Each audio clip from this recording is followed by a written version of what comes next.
Good morning, students. Now we will study about meaning of financial management.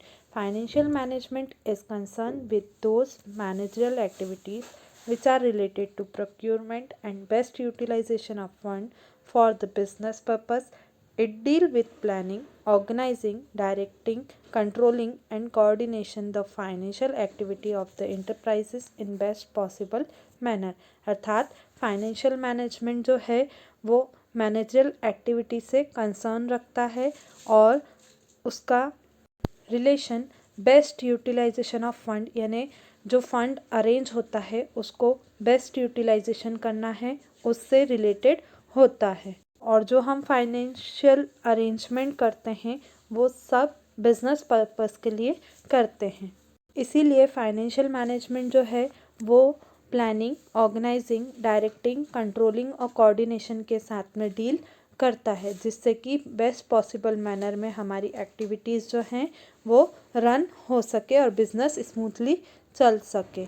Now what are the objectives of financial management? First point, profit maximisation.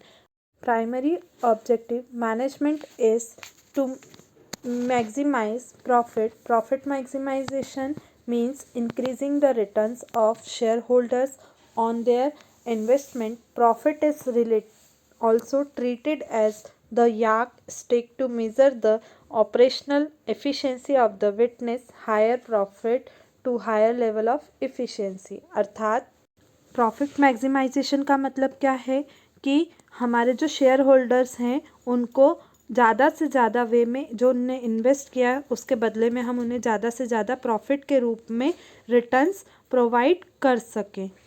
और profit को yard stick की तरह भी efficiency को बढ़ाने के लिए witness के रूप में यूज़ किया जाता है जिससे कि जो प्रॉफिट है वो हायर हो सके और इसी से उनकी जो इफ़िशेंसी है वो भी हायर हो सके।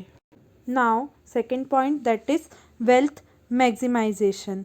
Wealth maximization is also known as value maximization. By wealth maximization means increasing the value of share. If the market value of share increases, it will also increase the wealth of the shareholders. अर्थात जो अधिकतम या wealth maximisation है उसे हम value maximisation के नाम से भी जानते हैं, यानी जो धन अधिकतम है, अधिकतमकरण जो है उसे हम मूल्य अधिकतमकरण के नाम से भी जानते हैं।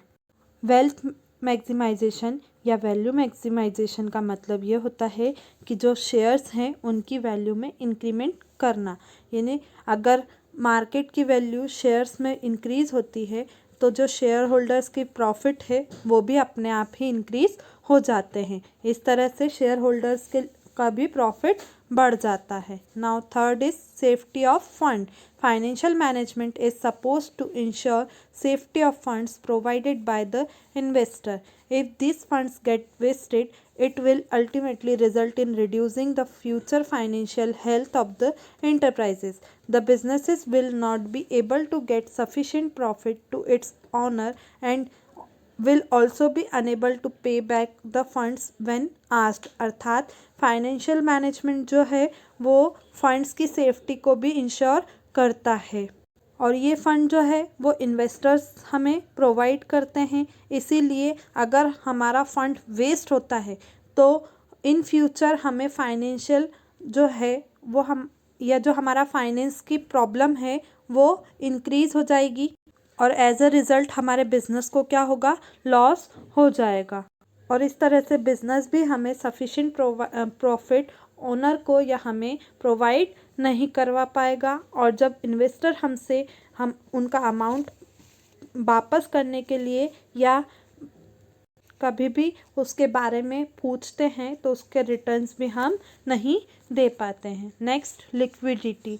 Enterprises should always keep adequate cash to pay suppliers, creditors and to meet day-to-day expenses. A business cannot survive if it cannot meet its immediate financial commitment. To achieve this objective, the financial manager keep track of its requirement of fund and the flow of fund, अर्थात जो enterprises है उसे हमेशा business में थोड़ा सा cash या financial fund available रखना पड़ता है, जिससे कि वो सप्लायर्स को पे कर सके, क्रेडिटर्स को पे कर सके और डेली के जो एक्सपेंसेस होते हैं उनको भी पे कर सके। अगर बिजनेस फाइनेंशियल कमिटमेंट्स जो होते हैं उनको सरवाइव नहीं कर पाता है और जो इमीडिएट पेमेंट्स होते हैं उनको भी नहीं कर पाता है, तो वो जो है आगे की जितनी भी प्रोसेस है उस पर रोक लग जाती है, यानी जो आगे की जो प्रोसेस है या बिजनेस जो रनिंग है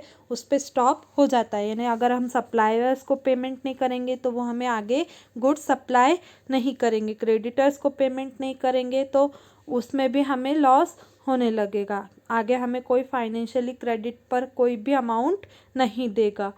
इस तरह से एंटरप्राइजेस के पास में इन सब पेमेंट्स को करने के लिए कैश अवेलेबल होना चाहिए, यानी फंड्स अवेलेबल होना चाहिए, जिससे कि हम बिज़नेस को स्मूथली रन कर सकें। और इन सभी चीज़ों को अचीव करने के लिए यानी टाइमली पेमेंट करना है सप्लायर्स को, क्रेडिटर्स को और एक्सपेंसेस के भी पेमेंट करने हैं, तो उसकी रिक्वायरमेंट के लिए जो फाइनेंशियल मैनेजर होता है उसे कीप ट्रैक यानी बिजनेस में पूरा तरह से ध्यान रखना होता है कि कैसे फंड का रिक्वायरमेंट कंप्लीट किया जाए और कैसे जो फंड है उसका फ्लो लिया जाए।